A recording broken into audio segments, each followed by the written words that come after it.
Hindi ko na nakita yung pa. Ayan, o, gapyahin mo dyan. Nakadrawing ka na nga. Dapat pala kanina pakitain ni Bidjuan dyan eh. Ayusin mo pag-drawing. Nakalimutan ko kanina pa sana kita binidjuan yan. Na ikaw ang gumagawa dyan.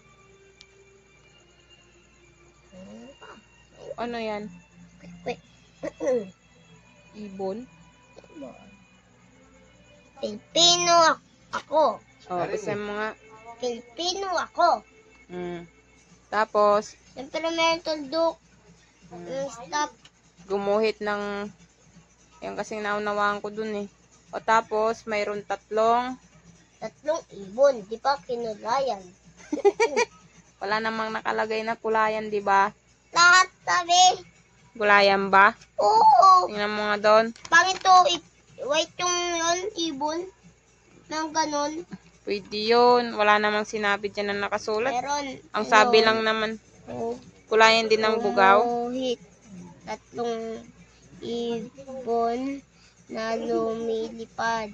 Sabi dito kasi anak, basahin mo nga yung gumuhit ng ulap. Ulap. Sulat ang, basahin mo nga. Basahin mo nga ulit. Isulat ang salitang Pilipino ako sa loob ng ulap ko. Huwag kang malikot. Ito ang bughaw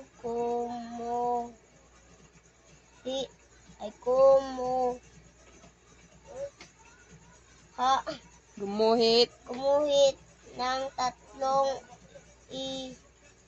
ibon na lumilipad sa ilalim ng ulap.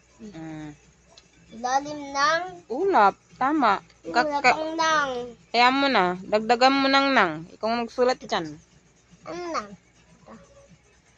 Ano mo pala? Ba't kasi hindi ka nag-ano? Ilalim ng ulap. O, kailangan bang kulayan